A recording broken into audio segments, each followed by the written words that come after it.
मेरा नाम वेदांत मिश्रा है। मैं कोई अमीर घर का नहीं, ना कोई नामी गिरामी शख्सियत हूँ। मैं सिर्फ एक साधारण सा इंसान हूँ, जिसने जिंदगी की सबसे बड़ी लड़ाई अपने हालात से अकेले लड़ी।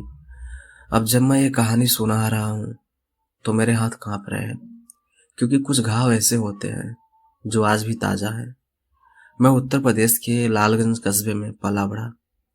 हमारा घर छोटा था, इतना छोटा कि अगर माँ रसोई में खड़ी होती तो पापा को अंदर जाने के लिए कुर्सी खिसकानी पड़ती थी। माँ सिलाई करती थी, पापा रिक्शा चलाते थे। हर महीने की शुरुआत उम्मीद से होती और अंत उधार से। लेकिन मेरे घर में एक चीज हमेशा भरपूर थी, प्यार। पापा हमेशा कहते कि गरीबी से ज्यादा बुरी चीज गरीबी की सोच है। मैं उस वक्त नहीं समझता था, पर आज समझता हूँ कि उसी सोच ने मेरी जिंदगी बचाई। मैं 10 साल का था। स्कूल में पीटी पीरियड था और मेरी चप्पल का पट्टा टूट गया। मैं नंगे पैर दौड़ने लगा और तभी राघव नाम के लड़के ने चिल्लाकर कहा, देखो भिखारी आया है। सब बच्चे हंसने लगे। मैं चुप रहा। मेरे सीने में आग थी, पर आंखों में पानी। उस दिन घर पहुंचकर मैंने कुछ नहीं खाया, बस छत की तरफ देखते हुए 2 लाइनें बोली कि एक दिन मैं दिखाऊंगा कि भिखारी भी बादशाह बन सकता है। 12 साल की उम्र में मैंने 3 बच्चों को ट्यूशन पढ़ाना शुरू किया। 150 की पहली कमाई लेकर घर आया। माँ ने पैसे हाथ में लिए और रो पड़ी। उन्हें रोता देख मुझे लगा जैसे मैंने पूरी दुनिया जीत ली। उन्होंने कहा, बेटा आज तूने घर की नींव मजबूत कर दी। पापा ने पीछे से आकर मेरी पीठ थपथपाई और बोले कि अब तो कभी हार मत मानना। 10वीं में टॉप किया, स्कूल में तालियां बजी। मुझे लगा अब जिंदगी आसान हो जाएगी, पर किस्मत को मजा आता है खेल खेलने में। 12वीं के बाद इंजीनियरिंग कॉलेज में एडमिशन मिल गया, लेकिन फीस भरने के लिए पैसे नहीं थे। पापा ने दुकान गिरवी रखी और कर्ज लिया, पर उसी हफ्ते उन्हें दिल का दौरा पड़ा। अब वे चल बसे। मेरी दुनिया एक पल में टूट गई। कॉलेज से कॉल आया कि फीस नहीं दोगे तो नाम काट दिया जाएगा। सिर्फ 2 महीनों में मैंने पापा, घर की शांति और अपना भविष्य तीनों खो दिए। दिल्ली आया नौकरी की तलाश में। एक दुकान में साइकिल रिपेयरिंग की, 3500 रुपये महीना। कभी कभी रात को कंस्ट्रक्शन की साइड पर लेबर भी किया। लोग कहते कि तू जरूरत से ज्यादा सपने देखता है। मैं खुद से कहता कि अगर सपना नहीं होगा तो वजह नहीं होगी। मेरे पास रहने की जगह नहीं थी।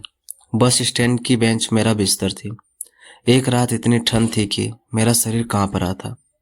मैंने खुद को बाहों में समेट लिया और भगवान से पूछा कि इतनी सजा क्यों।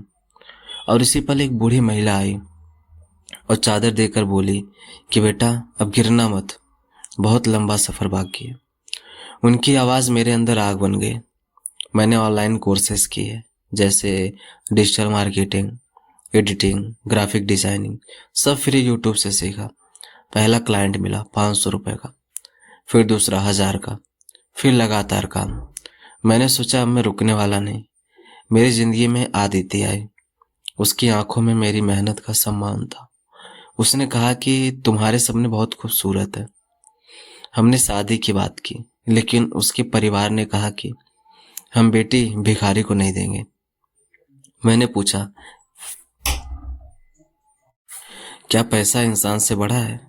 उन्होंने कहा, हाँ, आज के जमाने में पैसे इंसान से बड़ा है। आदित्य की आंखों में पानी था और मेरी आंखों में आग।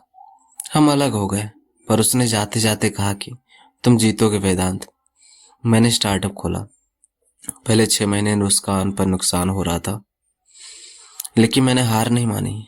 1 साल बाद पहला बड़ा कॉन्ट्रैक्ट मिला, 9 लाख रुपए का। उस दिन मैं अपने पुराने स्कूल गया। वही मैदान, वही सीट, जहां कभी लोग हंसे थे। मैंने आंखें बंद कर कर कहा, देखा, मैंने कहा था ना कि भिखारी भी एक दिन बादशाह बन सकता है। आज मेरी कंपनी में 42 कर्मचारी हैं और टर्नओवर करोड़ों में। अब जब सक्सेस स्टोरी सुनाता हूँ तो लोग कहते हैं कि वेदांत भाई, आपकी किस्मत कमाल की थी। और मैं मुस्कुराता हूँ और कहता हूँ कि किस्मत नहीं भाई, मेरी हिम्मत कमाल की थी। जिंदगी का सबसे बड़ा सबक यह है कि गरीबी गुनाह नहीं है, हार मानना गुनाह है। सपनों का मजाक उड़ाने वाले एक दिन ताली बजाएंगे। भरोसा रखो माँ की दुआ और खुद की मेहनत पर, जो किसी जादू से कम नहीं है।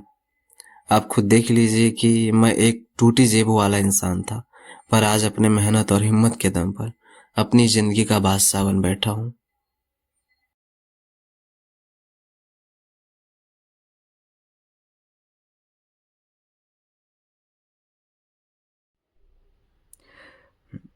कहानी यहीं समाप्त होती है।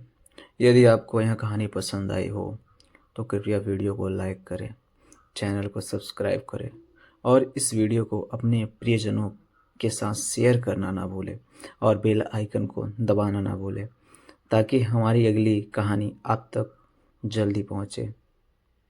ऐसी ही और कहानियां सुनने के लिए चैनल से जुड़े रहिए।